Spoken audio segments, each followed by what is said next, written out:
A'udzu billahi minasyaitonir rajim. Bismillahirrahmanirrahim. Alhamdulillahi rabbil alamin. Arrahmanir rahim. Maliki yaumiddin. Iyyaka na'budu wa iyyaka nasta'in. Ihdinas siratal mustaqim. Siratal ladzina an'amta 'alaihim ghairil maghdubi 'alaihim waladdallin. Asyhadu an la ilaha illallah wahdahu la syarikalah wa asyhadu anna Muhammadan 'abduhu wa rasuluh. Allahumma shalli ala nabiyyina Muhammadin wa ala alihi wasallim. Amma ba'du, ayyuhan nas, usikum wa iyaya bittaqwallah faqad fazal muttaqun. Sidang Jumat yang saya hormati, Wasitut Dakwah pada saat ini mari kita mengulang tentang hadis innamal a'mal binniyat. Pertama-tama kita usut pengkamusan niyatun atau niyatan dalam bentuk masdarnya berasal dari atau kata kerjanya nawa yanwi niyatan. Nawa yanwi niyatan berarti qasodahu wa azama alaihi. Qasoda yaksidu qasdan, bahasa Indonesianya bermaksud. Memang kata maksud sendiri sebenarnya dari qasoda. Maksudun itu kata penderita. Jadi apa arti maksud? Maksud yang dimaksud. Nah, jadi kalau qasodahu wa azama alaihi artinya bermaksud, memaksudkan sesuatu. Kemudian kalau azama ya'zimu azman artinya berketetapan hati. Jadi qasodahu wa azama alaihi memaksudkan sesuatu atau bermaksud melakukan sesuatu, kemudian untuk itu dia berketetapan hati. Dengan demikian maka innamal a'mal binniyat, hanyalah laku perbuatan tergantung kepada niat. Tergantung apa yang jadi maksud yang adanya di dalam hati. Dengan itu dia berketetapan hatinya.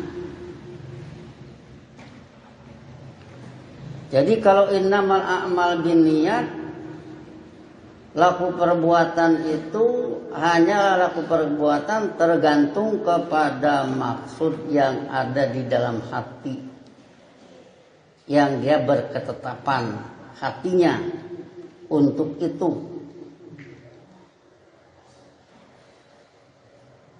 Dengan demikian maka kalau innamal a'mal binniyat wa innamal likulli imri'in ma nawa, dan hanyalah bagi setiap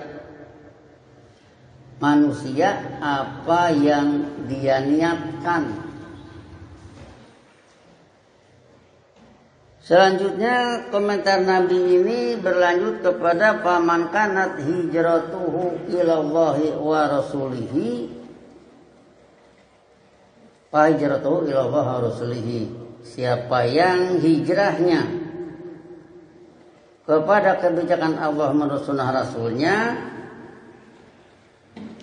ya sudah kita pecahkan tempo hari tentang wa may yuhajir fi sabilillah yajid fil ardi muragaman katsiran wa sa'atan.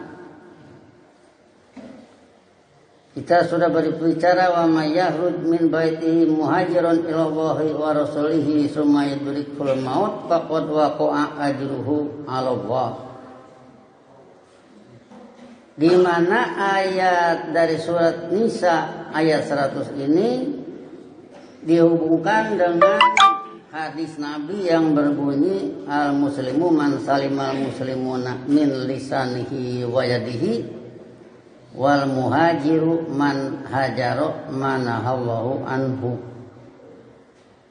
Jadi orang yang berhijrah itu adalah orang yang meninggalkan apa yang Allah larang. Dengan demikian maka kita pun kalau meninggalkan apa yang Allah larang maka termasuk muhajirun, orang yang berhijrah. Apa kaitannya dengan innamal a'mal binniyat? Bahwa hijrah sebagai laku perbuatan tergantung kepada maksud yang ada di hatinya. Maksud yang ada yang mencolok di hatinya, di mana dia berketetapan hatinya dengan yang demikian. Maka dari itu, kalau hijrah Nabi ini membagi dua, satu ilallah wa rasulihi, yang kedua ila dunya yusibuha aw imra'atin fayantihuha. Hijrahnya itu ke arah mata'ul hayati dunia atau ke arah urusan seksual, maka hijrahnya ke sana.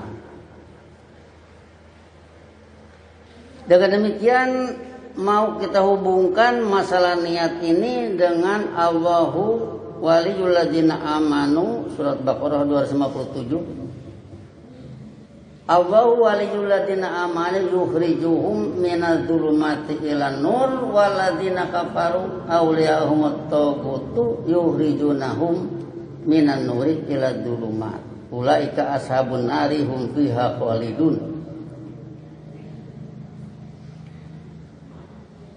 Di sini ada dakwah Allah, ada dakwah taubat. Dakwah Allah membebaskan manusia dari tanggapan dulumat menurut sunnah syaitan ke arah nur menurut sunnah Rasul. Dakwah taubat justru sebaliknya. Kalau orang menanggapi nur menurut sunnah Rasul, dia mau tarik ke dulumat menurut sunnah syaitan. Dengan demikian maka kalau ini dihubungkan dengan innamal a'mal binniyat, maka dakwah Allah memupuk qasdan.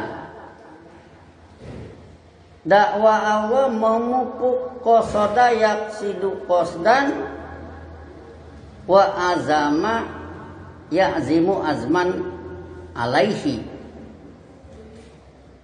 Berarti dakwah Allah memupuk keinginan orang ke arah nur menurut sunnah Rasul, dan dakwah taubat memupuk kesenangan dengan dulmat menurut sunnah syaitan. Dengan apa Allah memupuk maksud orang supaya ke arah nur menurut sunnah Rasul? Tentunya dengan Ar-Rahman Allamal Quran, khalaqal insan allamahul bayan. Allah mengajarkan Al-Quran, Allah menciptakan manusia, Allah mengajari manusia rangkaian keterangan, yaitu turunnya Quran.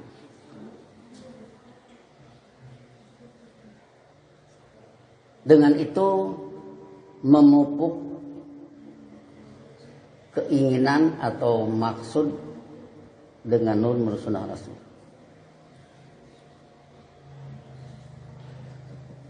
Oleh karena itu maka dapat kita katakan bahwa innamal a'mal binniyat, niat ada dua. Ada niat nur menurut sunnah Rasul, ada niat zulmat menurut sunnah sayatin. Kalau niat nur menurut sunnah Rasul, itulah Allah yang membimbingnya dengan dakwah musaddiqon, menurunkan Quran kepada Nabi Muhammad.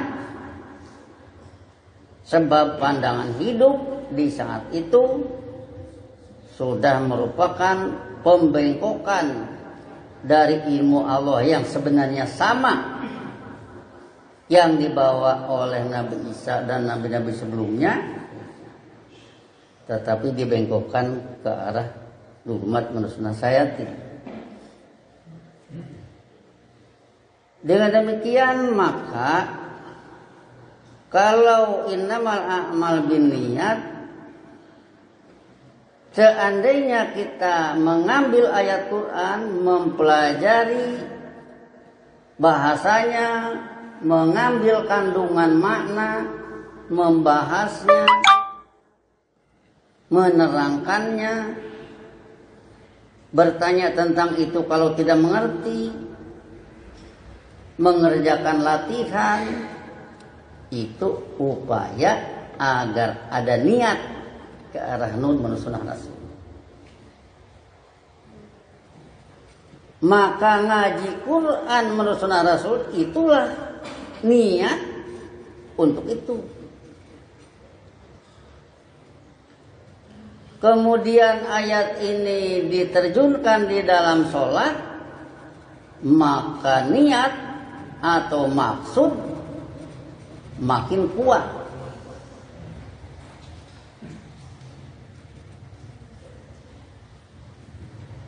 Kalau kita melihat apa yang terjadi dalam peristiwa Umar bin Khattab yang mau membunuh Nabi Muhammad, pedang sudah dihunus keluar dari sarungnya. Begitu sampai Nabi Muhammad, maksudnya berubah. Kita tidak tahu apa yang ada di benak Umar di saat itu. Mungkin terpengaruh oleh adiknya yang lebih dulu menanggapi dakwah, kemudian melihat misalnya perangai Muhammad semacam itu tidak mungkin menjadi pengkhianat manusia, maka maksud di dalam hati berubah. Dalam hitungan detik, ujungnya pedang masuk sarung diganti dengan salaman. Itulah innamal a'mal. A'mal bersalaman dengan Nabi Muhammad, pedang dimasukkan ke dalam sarung, karena niat berbeda ketika awal berangkat. Jadi di sini yang harus rajin kita lakukan menanggapi dakwah Allah, memecahkan kalamullah yang sudah tertulis di dalam Al-Quran. Itu kita pecahkan, itu kita pahami. Kenapa? Kalau kita berdoa Allahumma sholli ala Muhammad, kan sudah kita pecahkan. Sholatun itu harapan, sholla ala memberi harapan. Allahumma ya Allah sholli ala Muhammad, beri harapanlah sunnah Muhammad. Ratil Quran itu sunnah Muhammad. Sholat itu sunnah Muhammad. Mimma rozaqnahum yunfikun itu sunnah Muhammad. Ya Allah beri harapanlah sunnah Muhammad.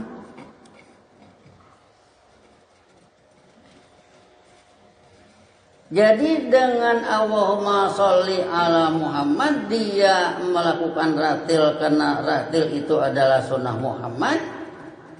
Berharap dengan ratil mendapat inna sanulqi alaika qaulan tsaqila. Dengan qaulan tsaqila itulah yang akan menimbulkan niat ilallahi wa rasulihi. Timbul qasada yaksidu qasdan, timbul azama yazimu azman, timbul maksud di dalam hati, timbul ketetapan hati.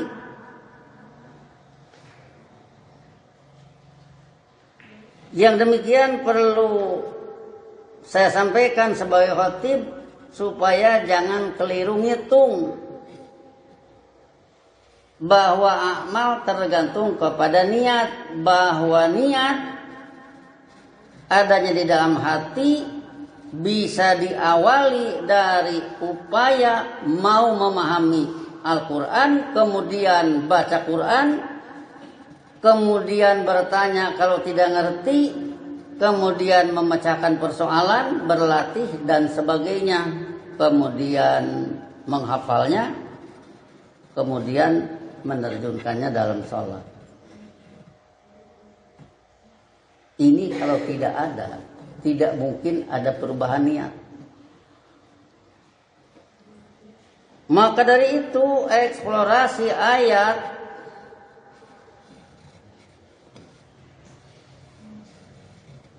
harus dikembangkan oleh kita. Eksplorasi ayat harus dikembangkan kepada keturunan kita. Jangan kita membiarkan kalau istilah Al-Baqarah 266 walahu dzurriyyatun du'afa, dia mempunyai keturunan yang lemah-lemah. Lemah baca Quran, lemah ngerti Quran, lemah arti kata, lemah berbahasa Quran, lemah pemahaman Quran. Lemah dalam sholat, termasuk jarang-jarang sholat atau mungkin tidak sama sekali.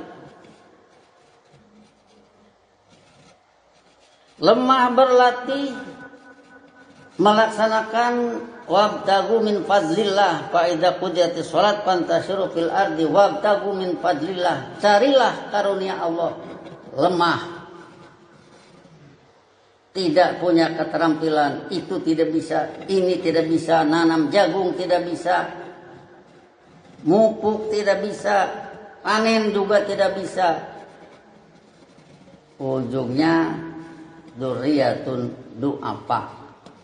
Maka Allah menyatakan kalau terjadi dzurriyyatun du'afa, maka yang sudah punya kebun pun fa asobaha isorun fihi narun fahtaraqat, maka kebun yang tadinya menghasilkan panen, datanglah badai yang mengandung api, fahtaraqat, akhirnya kebun itu terbakar. Mau makan apa kalau kebun sudah terbakar? Itu akibat dari dzurriyyatun du'afa.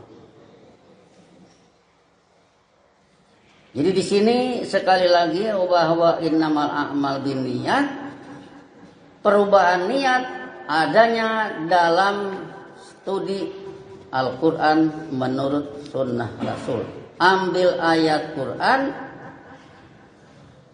baca, teliti kandungan maknanya. Tidak bisa cari bantuan, yang bisa jangan jual mahal, bantu yang lain yang mau bisa. Di sini akan terjadi perubahan niat. Kalau tidak demikian, yang ditanggapi hal luar Quran menurut sunnah Rasul, yang ditanggapi entah cerita dari mana, entah ayat mana, yang bengkok jadi begitu. Misalkan sangat bodoh orang yang menyembah Ka'bah. Dari mana ini menyembah Ka'bah ini? Tentu ada dari sononya. Yang tadinya orang tawaf labbaik, aku sambut panggilanmu dan dengan setia siap menerima perintahmu, sehingga yang melakukan tawaf itu bagaikan prajurit yang menghadap komandan, maka yang sholat menghadap Ka'bah juga bagaikan menghadap ke komandan, ingin menanggapi komandonya, sehingga sholat menjadi upacara kepatuhan. Ini kalau tidak ada dalam hidup kita, tidak ada dalam hidup keturunan kita, tidak ada dalam kehidupan tetangga kita, tidak ada dalam kehidupan masyarakat kita, tidak ada dalam kehidupan bangsa kita, mau dengan apa terjadi perubahan niat. Mustahil akan berubah niat. Tetap saja yang kena asyaitonu ya'idukumul faqra. Setan menjanjikan kepada kalian kehidupan fakir. Wallahu ya'idukum maghfiratan minhu wa fadlan. Sebaliknya Allah menjanjikan kepada kalian perubahan hidup serta karunia.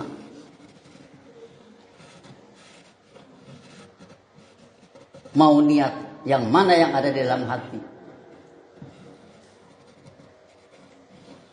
Dengan demikian maka upaya mengambil ayat Quran yang ada di rumah-rumah kita, cuman disimpan di lemari, disimpan di nagalar, istilah orang Sunda, dibaca tidak pernah, dipahami tidak pernah. Bagaimana akan timbul niat? Dibaca eta oge, dibaca nama ngan hese. Ya, dibaca wungkul terus tidak bisa, setelah itu disimpan lagi. Dia mau ada niat dari mana?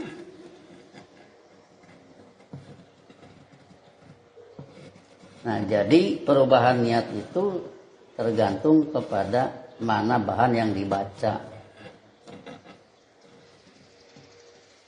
mana bahan yang didengar, mana bahan yang ditanggapi, mana bahan yang diobrolkan, mana bahan yang didiskusikan.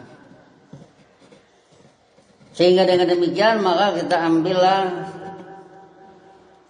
surat Qasas surat 28 ayat 87. Wala yasuddunaka an ayatillah.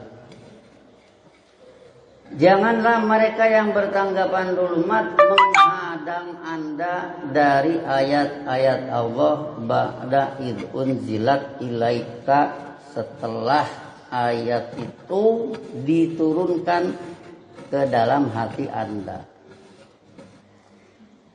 Anda meneliti Quran, melaksanakan perintah waratil Quran tartila, kemudian Allah memberi imbalan kaulan sakila, berarti sudah mencrok dalam hati.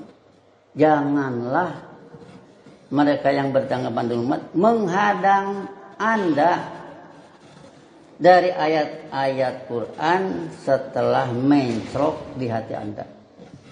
Wad'u ila rabbika wala takunanna minal musyrikin, serta berdakwahlah ke arah eksistensi ajaran pembimbing Anda, dan janganlah Anda menjadi bagian dari orang yang mempunyai kebijakan selain kebijakan Allah. Wala tad'u ma'allahi ilahan akhar, janganlah hidup dengan ajaran Allah berharap kepada abdian yang lain. Sudah Allah saja, jangan ada yang lain.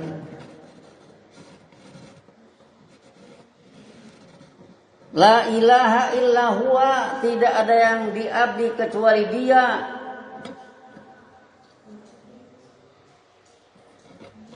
Kullu syai'in halikun illa wajhah. Dengan dakwah Allah itu maka semua doktrin menjadi binasa kecuali wajah kehidupan menurut ajarannya. Itulah yang bersisa, yang lain ludes semua. Kalau dakwah sudah dilakukan, musaddiqon, kullu syai'in halikun illa wajhah, bukan segala sesuatu tapi segala doktrin menjadi binasa kecuali wajah kehidupan menurut ajaran pembimbing Anda. Yang dibina di dalam salat ini wajah wajhiya lilladzi fataras samawati wal arda hanifan musliman wa ma ana minal musyrikin. La ilaha illa huwa kullu syai'in halikun illa lahul hukmu wa ilaihi turja'un, menurut nyalah norma budaya, wa ilaihi turja'un, yaitu kepada kebijakannya kalian semua dikembalikan. Itulah yang harus dilakukan. Itulah merubah niat. Kalau itu tidak dilakukan, telinga menanggapi yang lain, mata melihat yang lain, tidak melihat sunnah Rasul. Telinga mendengar, bukan mendengar sunnah Rasul. Hidup yang dilihat bukan sunnah Rasul. Bagaimana mungkin ada perubahannya?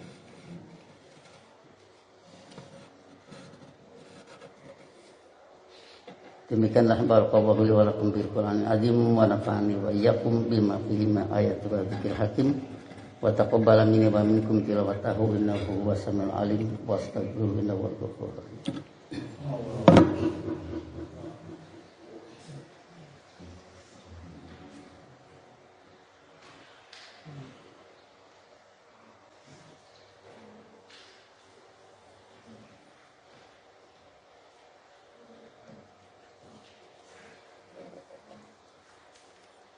Alhamdulillahilladzi nazzala al-furqana ala 'abdihi liyakuna lil alamin nadhira.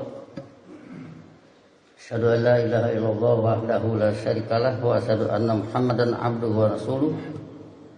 Allahumma shalli ala nabiyyina Muhammadin wa ala alihi wasallim. Amma ba'du ayyuhan nas, usikum wa iyaya bi taqwallah wa qad fazal muttaqin.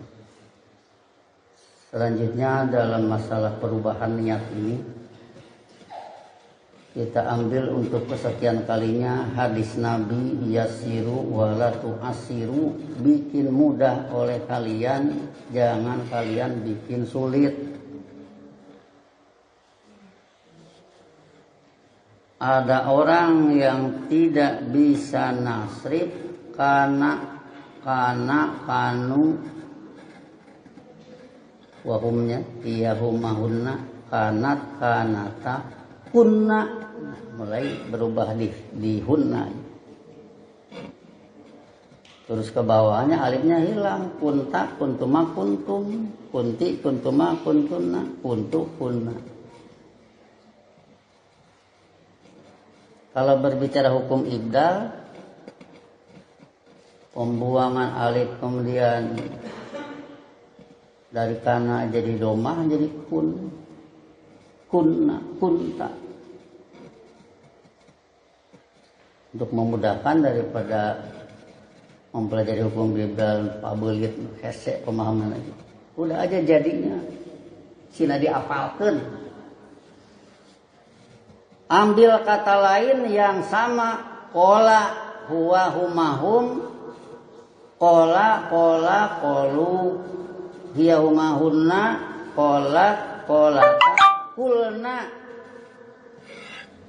Anta antuma antum, kulta kultuma kultum, anti antuma antunna, kulti kultuma kultunna, ana nahnu kultu kulna.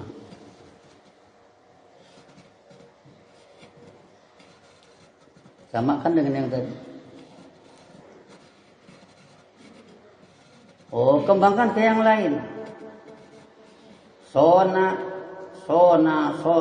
huwa humahum, iya humahunna, sonat sonata, sunna sunta, suntuma suntum. Kayak yang tadi.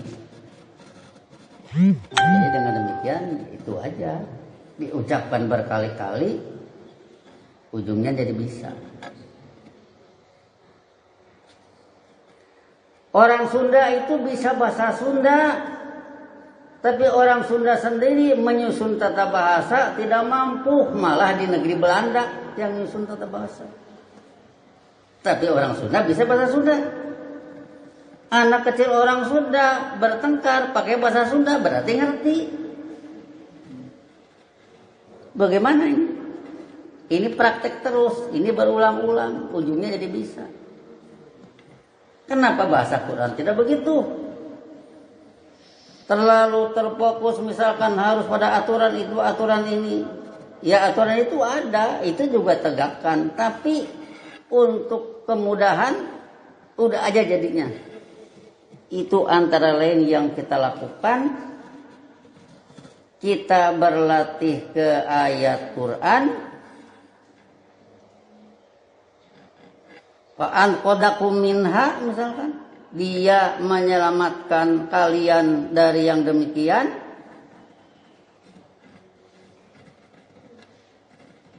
Kalau yang subjeknya nahnu jadi fa'an qadnakum minha. Kalau subjeknya ana jadi fa'an qadtukum minha. Kalau huwa kayak tadi fa'an qadakum minha. Kalau subjeknya Allah fa'an qadakumullahu minha. Kalau subjeknya rabbukum fa'an qadakum rabbukum minha. Berulang-ulang itu. Nanti ganti dengan kalimat lain. Menurut pengalaman yang kita lakukan itu cepat bisa. Dalam arti teori nyupir cepat dibawa ke dalam mobil. Biar lihat bagaimana nyupir. Setelah lihat beberapa saat, biar dia megang setir sambil diarahkan. Ini dalam rangka apa? Dalam rangka karena ayat Quran susah. Begitu dibawa terjun, dilatih ternyata cepat bisa. Itu yang kita rasakan. Apakah itu yasiru wala tu'asiru? Ya kira-kira seperti itu. Lihat hasilnya. Cepat bisa. Nah itulah yasiru wala tu'asiru. Tapi ingat, innamal usri yusro. Kemudahan itu harus bergelut dengan kesulitan. Harus berakit-rakit ke hulu, berenang-renang ke tepian, bersakit-sakit dahulu, bersenang-senang. Kemudian, susah katanya tiap mengajar harus nulis. Huwahumahum kola kolu hiyaumahunna kola takulna dan seterusnya. Ya harus sabarlah. Kalau memang yang bersangkutan tidak bisa. Jangan kemudian kamu tidak bisa. Lihat catatan gambarin. Nah, itulah. Jadi di sini tidak melakukan yasiru wala tu'asiru. Urusan di lapangan silahkan beramah tamah, saling kasih sayang antara guru dengan muridnya. Jangan saling menjatuhkan. Jangan dicaci maki. Sebab orang belajar tidak ada yang mau bodoh. Lakukanlah yasiru wala tu'asiru yang nanti hasilnya yusron. Innamal usri yusron, sesungguhnya beserta kesulitan ada kemudahan. Mau bersusah-susah, ujungnya berakibat kemudahan. Inilah yang harus kita lakukan di lapangan, sebab ketidakmampuan orang memahami Quran jangan dibiarkan, harus dipikirkan bagaimana caranya. Ketidakmampuan menguasai keterampilan jangan dibiarkan, harus dicarikan teknisnya. Demikianlah Allahumma shalli ala nabiyina Muhammad wa ala alihi wasallam. Rabbana la tuzigh qulubana ba'da idh hadaitana wa hab lana min ladunka rahmatan innaka antal wahhab. Rabbana hab lana min azwajina wa dhurriyyatina qurrata a'yun waj'alna lil muttaqina imama. Rabbana innana sami'na munadiyan yunadi lil iman an aminu bi rabbikum fa amanna. Rabbana faghfir lana dzunubana wa kaffir anna sayyi'atina wa tawaffana ma'al abrar. Allahumma ij'alna muqimis shalat wa dzurriyyatana faj'al afidatan minan nasi tahwi ilaina. Allahumma ij'alna wa dzurriyyatana munfiqina mimma razaqtana sirran wa alaniyatan. Allahumma ansur man nasara rusulaka wa ahlik man akhraja rusulaka. Allahumma askinal arda min ba'dihim bi amnin wa salamin. Rabbana atina fid dunya hasanah wa fil akhirati hasanah wa qina adzabannar. Ibadallah innallaha ya'muru bil adli wa ihsan wa ita'idzil qurba wa yanha 'anil fahsya'i wal munkar wal baghi ya'idukum la'allakum tadhakkarun. Fadhkurullaha yadhkurkum wa yastajib lakum wa la tadhkurullaha akbar. Astaghfirullah wa lakum. Aqimus shalah.